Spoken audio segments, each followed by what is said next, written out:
Welcome to Tabletop Battle Adventures, D-Day, 1200 hours, 12 p.m., Turn24. This is the introduction video. We're looking at Turn24,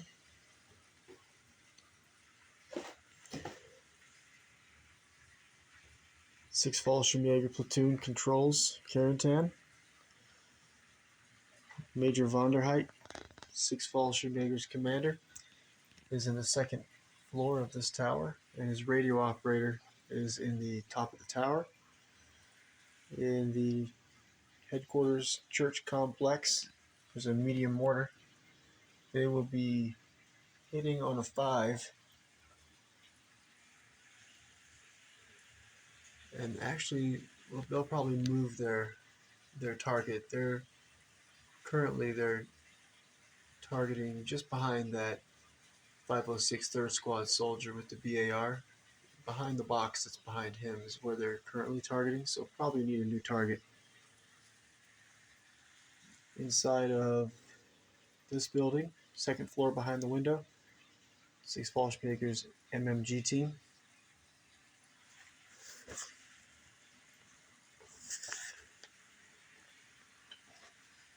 Forward observer. This is all Six Fallschirmjäger until I mention otherwise. Third section LMG team in the attic of this building. Oh, and Major Vonderheit, his radio operator, is starting on ambush. We'll go over and take a look in this building here. Panzer team. Third section LMG team.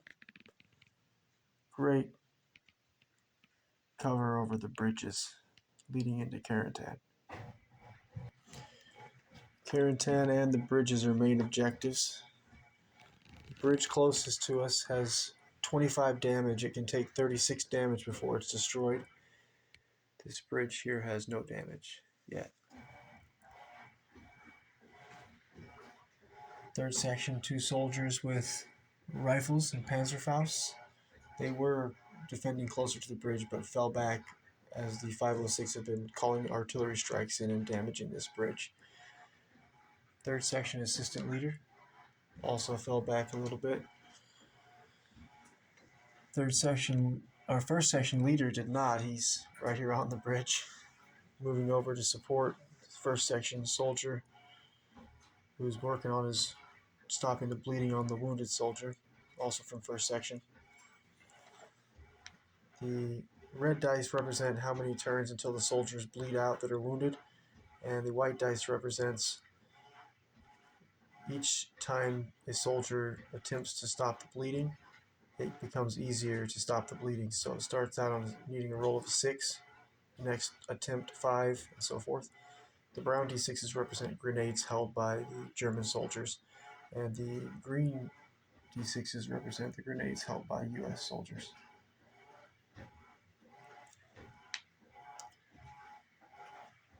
Second section, 2 soldiers, assault rifles and Panzerfaust, and second section LMG team.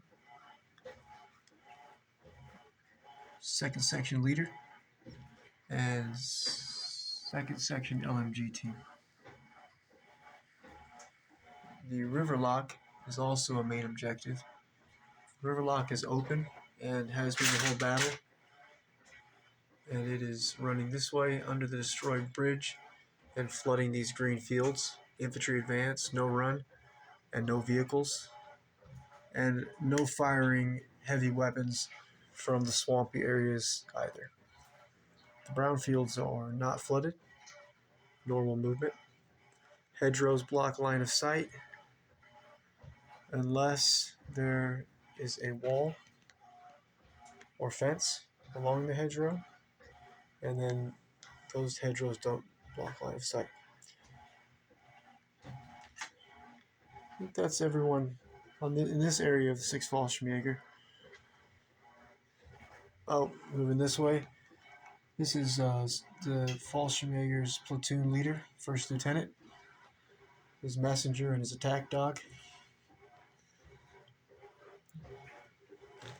And here on the boxes is 3-man 4 observer team from 6 Fallschirmjäger. And then running across the road is the medic from that platoon. We'll go over to the other side and see the rest of 6 Fallschirmjäger's soldiers. Third section, 2 soldiers with rifles and Panzerfaust on ambush. They're on ambush because they have a good line of sight covering an open area here. So any 506 soldiers that want to cross over this open area, they'll be able to hit them on 6s. Unless it's a single man, it'd be on 7s. And lastly, for 6 Fallschirmjäger is the flamethrower team. So they're definitely fully in control of over half the battlefield, safe to say. Last turn, 6 Fallschirmjäger took 2 more KIA. They have 12 overall, so they're pretty fresh. And they have 1 wounded soldier I showed over there by the river. Let's move on to the 100th Panzer. First Lieutenant, leader of the platoon, counterattacked here on their right, Germans' right flank, and stopped the left flank attack of the 506th and pushed them back to this hedgerow here. Earlier in the battle, Sergeant Gerald's half-track was knocked out, and Sergeant Ronald's half-track just counterattacked from about here and wounded the 506 soldier who was trying to get across the highway and get into the hedgerow near the river, giving the U.S. forces control of this road. But now the German forces have control of the road with their half-track positioned here.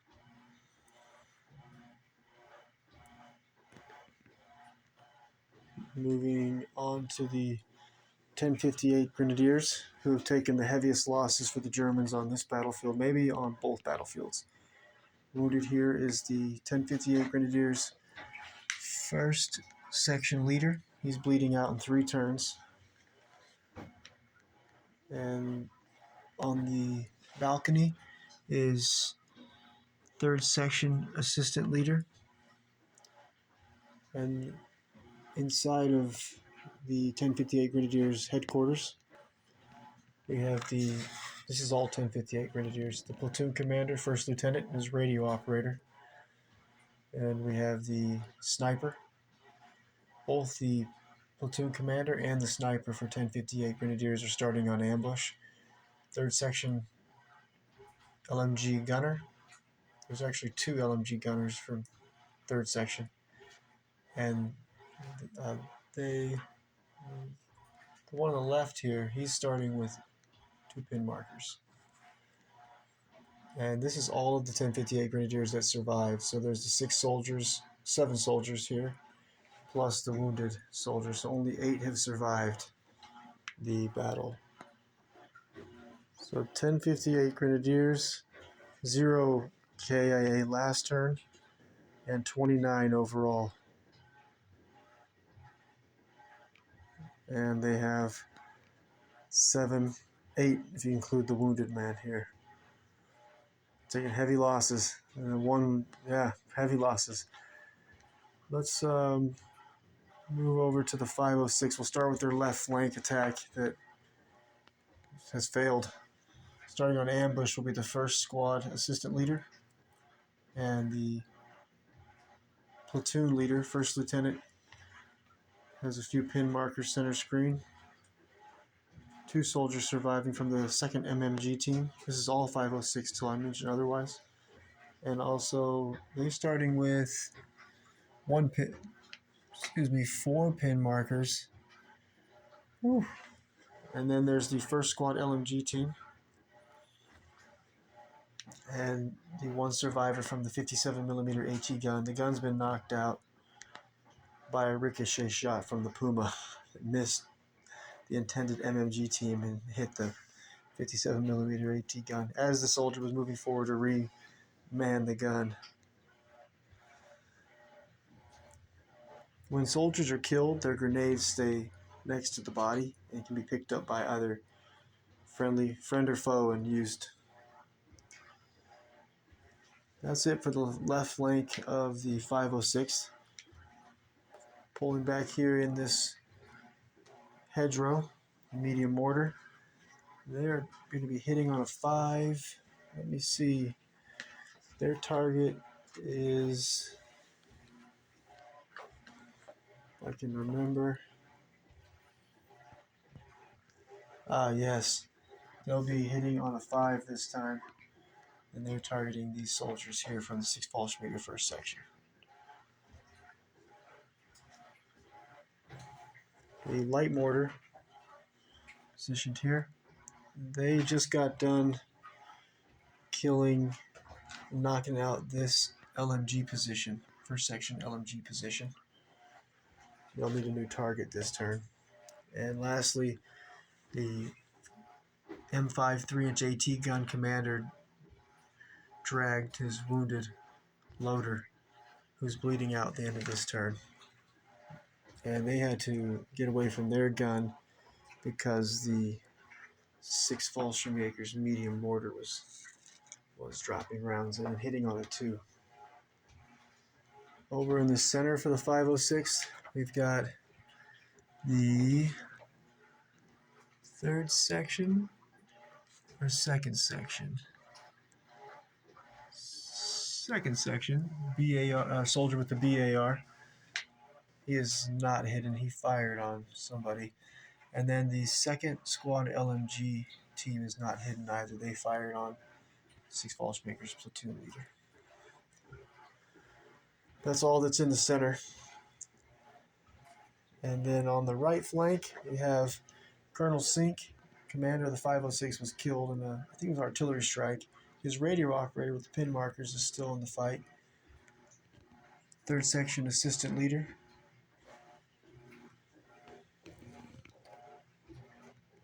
Their positions are hidden. Actually, the radio operator is not. He's in cover, though. Second squad leader, Sergeant Braden, can start on ambush. Oh, yeah, this is Sergeant Brandon, too. Third squad assistant leader. So, second squad leader is going to start on ambush. Platoon commander, Captain Carey, in position here to receive an order from Sergeant Braden to be able to push forward. Second squad LMG gunner, all alone, got a pin marker to deal with. He's in a firefight with the platoon leader and also the 1058 Grenadiers 3rd Section LMG gunner in the window. Moving forward with the 506, 3rd squad soldier with a SMG just threw a grenade at, he is hidden around, he's still hidden there, but he has thrown a grenade and he almost hit him. 3rd squad BAR soldier. And then the 2nd squad soldier who made a dash across the road and was gunned down by the counterattack of Sergeant Ronald's half-track. He's bleeding out at the end of this turn, mortally wounded, I fear. And then lastly, inside of this building, the 506 flamethrower team, ready to counterattack. Maybe be able to take possession of this road still. We'll see. It's all the positions for the 506th platoon. They took 0 new casualties, KIA last turn. They have 45 KIA overall. And then the 1 wounded soldier I mentioned. And they also made a save last turn. They saved one of their soldiers. I think it was over here, but actually it was the MMG loader. So the Germans are winning when it comes to holding the objectives, Carrington, the bridges, the river lock. The most key fight that's going on now is for this road here. So if the 506 can get a soldier into this hedgerow and therefore be in possession of this road, then they will be able to bring in U.S. reinforcements on this road. next turn, turn 25, 12:30 hour, will be when the reinforcements arrive for U.S. and Germans. There's going to be a company of armor coming for the reinforce. I think it's from the 3rd Armored Division reinforcing. I'll look at my notes. But they'll be reinforcing, and when they arrive, turn 25, the U.S. reinforcement, the company of armor, and all of the infantry that survived the Omaha Beach battle will be also arriving on foot or in half tracks. Here's the half tracks that'll be bringing the U.S. reinforcements next turn. So currently, the U.S. reinforcements, armor, and infantry will be able to come in from the BAR soldier's position, just behind him, not on the road, and all along this battlefield edge that the U.S. forces control, all along this battlefield edge, and then all the way up to just behind the hedgerow where the left flank attack stalled out for the 506th, where the Germans, next turn, will be able to bring their reinforcements in just behind the First Lieutenant's Puma, and all along this battlefield edge they have the road in their possession, and then the Germans can bring in reinforcements all along the Carentan battlefield edge, and as of now the Germans can bring in reinforcements on this road also. The German armor, one company from Panzer Lehr Division arriving. Turn 25 next turn.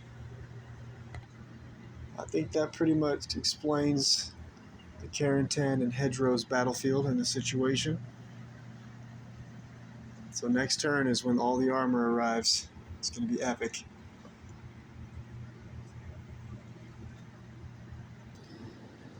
Omaha Beach. Before I go over the details here, well, all of the armor that's on this battlefield, one company, right now it's the 743rd Tank Battalion Company A, 1st and 2nd Platoon.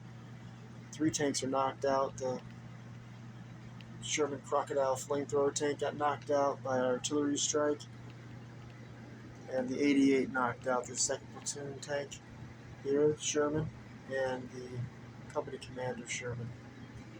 But for our reinforcements into the Hedgerows and Carentan, all of these tanks will become, I think, the 3rd Armored Division. I'm going to look that up again. I'll have that information next time.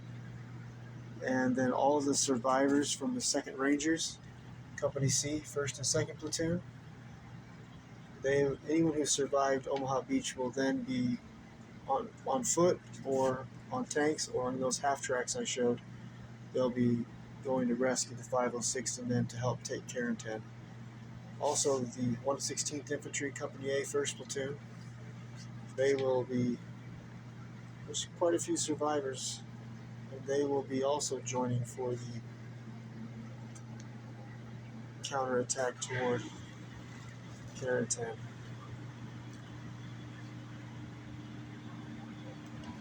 Alright, so we'll go over the Germans first. So the Germans have been fleeing the battlefield. There is no German defenders left on the right flank, only bodies. Buildings have bodies in them, the rubble's buried, there's bodies buried in the rubble. This is the thickest trench where the Germans took the worst losses. And then this bunker was knocked out. It looked just like this bunker, but yeah, the U.S. armor knocked it out with the Navy's help. The Germans who have escaped the battlefield so far, let's go over who's still on the battlefield. So starting on ambush is going to be 916th Grenadiers 1st Platoon Sniper. He's an NCO. He'll be able to give out 1 order dice. Outside of the bunker, 1st Platoon 2nd Section Leader, and then 1st Platoon's MMG team. Those are the only living, breathing Germans left on the battlefield. The 88's been knocked out long ago. Trenches are filled with all the Germans buried in the collapsed buildings in the Pack 40 bunker. So this battle is over. These last 5 soldiers are just going to attempt to flee the battlefield this turn. They will be able to flee.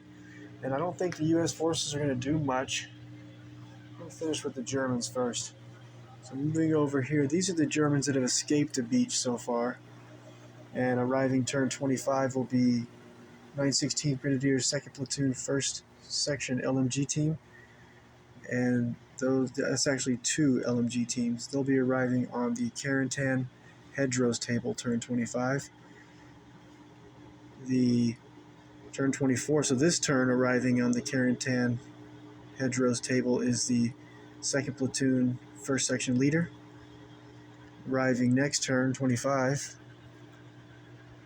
1st Section assistant leader, and 2 soldiers all with assault rifles. And arriving this turn 24 is 916th Grenadiers, 2nd Platoon Commander, the 1st Lieutenant, Messenger, and Radio Operator.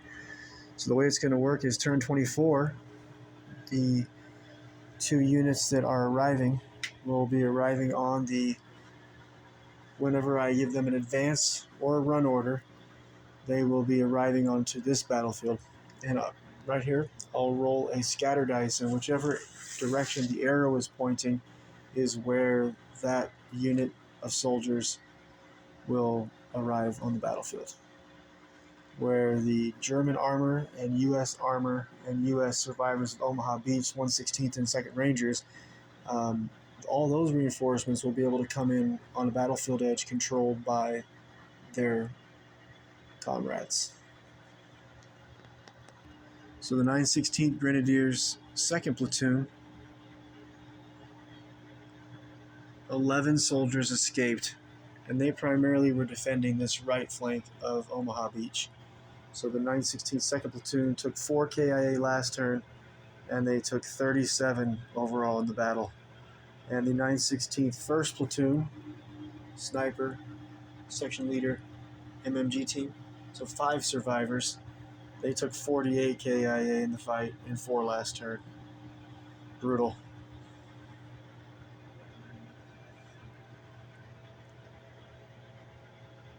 We'll go take a look at the U.S. forces.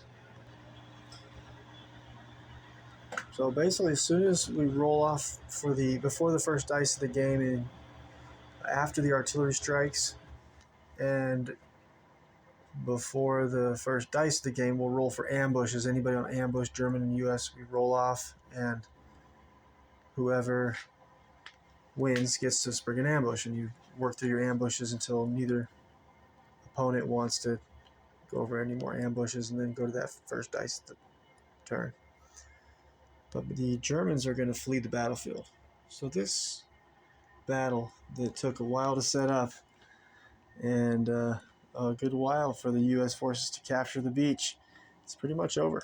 So gonna mostly just go down with all the U.S. forces on the beach so as not to risk having to take the landmine check anytime U.S. forces moved on the beach or any terrain that's light brown in color. They have to take a landmine check, and if they fail, they can blow themselves up, and it has happened a few times. So this turn will be pretty fast, I think. Mostly going to focus on the hedgerows Carentan. The remaining 5 Germans are going to flee the battlefield, and then these soldiers will mostly all just go down, play it safe, avoid landmines, and they'll just slowly clear the beach of landmines, and next turn they'll all be arriving on the Carentan hedgerow table. Super excited. It's going to be epic. So we'll go over quickly here. 2nd Rangers, they've pushed through the first barbed wire. Mostly, it's kind of a mixture here between first platoon, first squad, first platoon, second squad, and there's platoon commander for first platoon. The ladybug on his leg. Platoon sergeant from first platoon. There's a medic positioned here inside the bunker. We'll show this soldier off. He stormed the bunker and threw a grenade at the 916th Grenadiers 1st Platoon flamethrower team and killed him. There he is. So 2nd Rangers, 2nd Platoon, 2nd Squad, assistant leader. hero knocked out the flamethrower team after his buddy was burned alive. And here we got kind of a mixture of 1st and 2nd platoon from 2nd Rangers. Out in the front, we've got a couple of 1st platoon soldiers from 2nd Squad, more 2nd Squad soldiers, and then some 2nd platoon, the fully painted group here. They are from 2nd platoon, 1st Squad. Through here, 2nd platoon, 2nd Squad leader, about to make a second cut through the barbed wire. You can see they've cut a path through 2 strands of barbed wire, ready to move into the trench this turn. And more 2nd Squad. There's a 2nd Squad, 2nd platoon, 2nd Squad flamethrower team. The Rangers did take some losses, some stragglers back here. 2nd platoon, 2nd Squad Rangers. And then I think the only other Rangers show off would be over here. This is the 2nd platoon sergeant. He just gunned down the German 88 gunner trying to flee. So let's see, the 2nd Rangers. There's also some back here. Oh, the 2nd Ranger 1st platoon sniper starting on ambush. Won't really matter, but he might get a shot off before. Maybe he can pick a guy off trying to get out of that bunker. There's the Rangers mortar back here. So the Rangers 2nd or 1st platoon took 0 KIA last turn and 10 overall. And Rangers, that was 1st platoon. 2nd platoon took 0 KIA last turn and 9 overall. And 2nd Ranger 1st platoon has made 7 saves.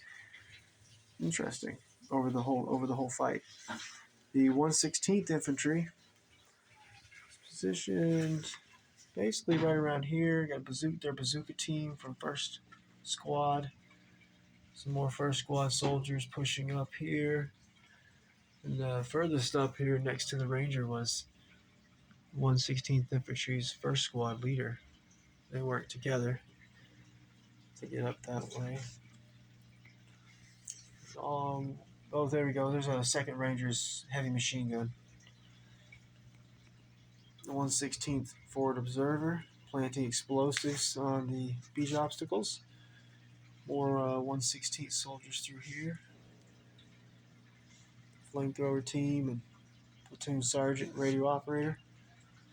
The 116th took more heavy losses. You can see the bodies really stacked up through here, floating in the water. There's 116th sniper starting on ambush. A couple of 2nd Squad soldiers. MMG team, heavy machine gun. Platoon leader. Actually, that's the platoon leader. The 1st lieutenant's radio operator who survived. Platoon leader got killed here by, I think it was the sniper, maybe. So the platoon leader's radio operator has joined the platoon guide from the 116th platoon, or 116th Infantry's platoon. Some 3rd Squad soldiers, 3rd Squad leader who 2 turns in a row he failed his landmine check and got hit by a landmine but survived. 2nd Squad soldiers, 3rd Squad soldiers pushed up into the trench, led by the 3rd Squad assistant leader. So 116ths, I think they've made it the furthest, that's fair. They took the worst losses.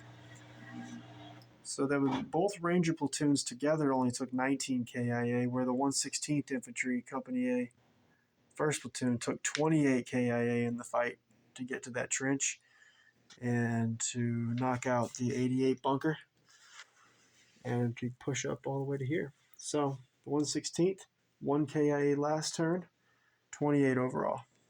And then the 743rd Tank Battalion, I sort of mentioned already, 1st platoon leader, pushing up this way, kind of stopped by the burning tank. This weapon here, the Sherman T-34 Calliope, brutal weapon.